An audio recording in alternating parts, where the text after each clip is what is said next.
satu judul itu memainkan peranan yang benar-benar penting gitu ya. Kenapa buku ini banyak jadi sorotan, isu apa yang mau dibawa. Sisa-sisa hasil bacaan jadi tuntunan hidup gitu sih.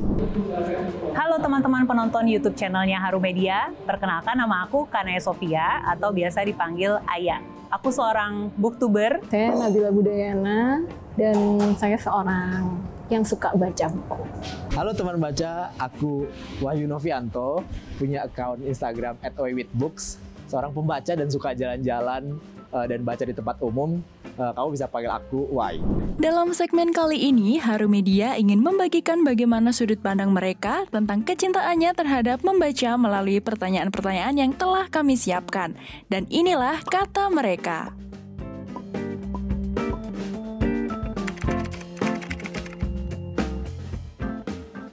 Kutu buku identik dengan orang yang suka banget baca buku. Kutu buku itu istilah yang sering dipakai untuk menggambarkan tentang orang yang suka baca buku. Mungkin sukanya suka pakai banget ya. Kutu buku itu yang suka baca buku.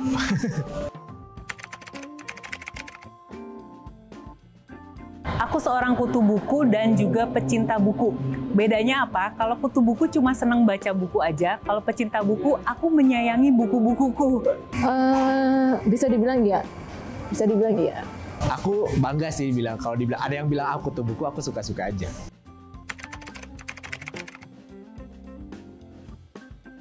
Buku pertama yang dibaca, aku lupa judulnya apa, tapi yang masih menempel di kepalaku sampai saat ini adalah buku-buku yang bisa dibilang pilih sendiri petualanganmu. Dan itu ceritanya tentang dongeng-dongeng seperti Putri Tidur. Kalau ingat judul persisnya sih enggak ya, tapi kayaknya dari serinya Sesame Street. Sesame Street itu ada, kemudian sama ensiklopedia yang zaman lama itulah gitu. Karena aku punya sepupu yang juga baca buku, jadi aku sering pinjem sama dia gitu. Jadi bukunya apa tergantung apa yang sepupu aku punya. Pertama kali buku tentang nabi-nabi gitu kali ya.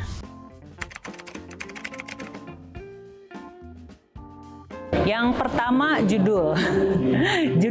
satu judul itu memainkan peranan yang benar-benar penting gitu ya. Apakah mampu menggelitik rasa penasaran aku sebagai seorang pembaca. Lalu setelah judulnya sudah memikat hatiku, memikat rasa penasaranku, barulah aku akan membaca blurbnya. Kalau sekarang, kalau udah dewasa kayak gini, pasti melihat dulu review teman-teman yang lain gitu, dan bagaimana kualitas buku itu dilihat dari apakah dia menang penghargaan atau enggak gitu misalnya. Terus kenapa buku ini banyak jadi sorotan, isu apa yang mau dibawa. Baca sinopsis, yang kedua cover.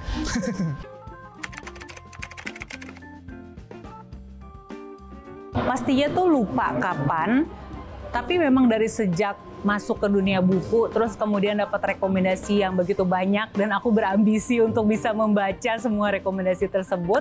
Akhirnya dari situ aku mulai kayak, oke, hari ini aku baca, besok aku harus baca, lusa aku harus baca. Tapi dan pada akhirnya jadi kebiasaan gitu. Setiap malam aku akan menyempatkan untuk membaca buku berapapun halaman yang bisa didapat pada saat itu. Kuliah mungkin itu udah kuliah dan masa-masa menuju pekerjaan, mungkin umur 20 ke atas lah ya, itu udah merasa wah ini penting nih kayaknya, dan apalagi sekarang udah jadi profesi, keterkaitan sama profesi yang dijalani, jadi diharuskan paling nggak pagi hari ada kesempatan untuk baca.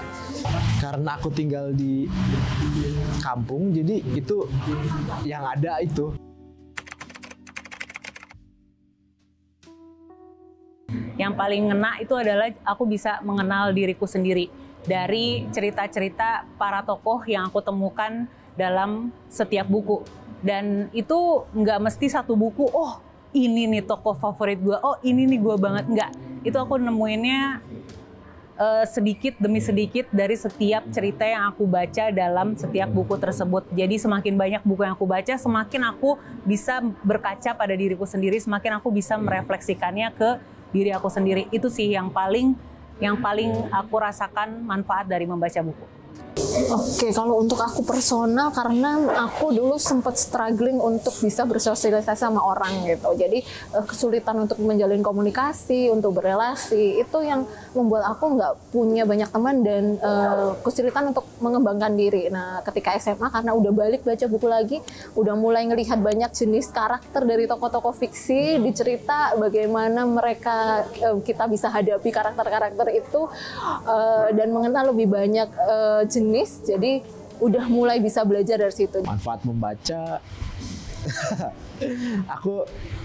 aku rasa karena kalau membaca itu kan nggak kayak kalau lapar makan terus kenyang gitu kan. Jadi membaca tuh lebih ke arah itu sih, mengumpulkan pengalaman membaca, mengumpulkan cerita-cerita, terus ya udah kayak ada masanya tiba-tiba muncul aja yang dibaca tuh inget. Jadi apa ya, kayak di kehidupan tuh ada tuntunan, sisa-sisa hasil bacaan jadi tuntunan hidup gitu sih.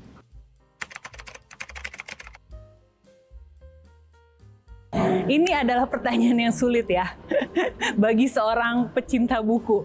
Kalau harus menyeleksi cuma 3 judul aja, tapi di sini aku mau kasih rekomendasi novel misteri karya penulis Jepang favoritku yang menurutku dari segi narasi tuh nggak terlalu rumit. Jadi buat kamu yang baru mau mulai menyukai membaca, ini akan cocok banget.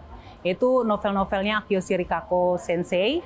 Yang aku rekomendasiin itu adalah judulnya The Girls in the Dark. Itu salah satu judul favorit aku. Cerita misterinya bener-bener adiktif, tapi buat yang baru mau mulai juga nggak akan masalah gitu untuk ngikutinnya. Itu baru 1 judul ya. 2 judul lagi mungkin aku mau rekomendasiin novelnya Mbak Di Lestari yang judulnya Aroma Karsa, karena itu ada unsur petualangannya. Udah gitu dari segi narasi Mbak Di Lestari tuh pinter banget. Keren banget narasinya. Terus buat pembaca pemula, kamu pasti nggak akan ngerasa kalau novel itu tebel banget gitu ya, 700.000, karena memang ceritanya segitu asiknya gitu. Kita dibawa untuk mengarungi petualangan si tokoh utamanya dalam mencari sebuah tanaman yang benar-benar benar-benar didambakan oleh banyak orang. Yang ketiga ada novel dari penulis Indonesia juga, judulnya adalah Misteri Patung Garam. Menurut aku ini adalah novel misteri yang bergenre investigasi, terus juga mengambil setting di Indonesia. Jadi kita sebagai pembaca Indonesia bisa relatable, terus juga investigasinya menurut aku nggak terlalu rumit gitu ya, tapi tetap dapat nuansa creepy atau seremnya gitu dalam cerita tersebut. Misteri Patung Garam ini ditulis oleh Mbak Ruwi Meita.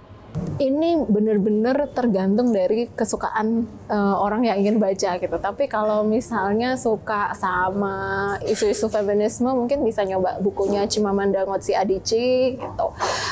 Jumpa Lahiri itu juga bagus. Terus mungkin juga kalau suka sastra Indonesia bisa mulai dari Eka Kurniawan, Pramudia gitu. Kalau suka genre perjalanan, Agustinus Wibowo bisa dicoba kayak gitu. Macam-macam sih. Yang seru-seru pertama Raden Mandasya si pencuri daging sapi, itu bikin aku suka dan jatuh hati sama sastra Indonesia. Yang kedua Manifesto Flora, kumpulan cerita pendek karya Sinta Haryadi, itu aku juga sangat suka karena ceritanya ringkas tapi dalam gitu. Yang ketiga Semasa kali ya, ada terbitan Postpress karya Teddy dan Messi. Itu juga hangat sekali. Dari sudut pandang yang mereka berikan, ada satu hal yang menarik bagi kami, yaitu ternyata mereka mendapatkan banyak manfaat dari membaca buku. Kalau kamu, apa sih manfaat yang paling kamu rasakan? Tulis di kolom komentar ya. Bagikan juga video ini ke teman-teman bacamu. Dan tetaplah terhubung dengan Harum Media dengan cara subscribe channel ini karena masih banyak video menarik yang ingin kami bagikan kepada kalian. Sampai jumpa di video selanjutnya.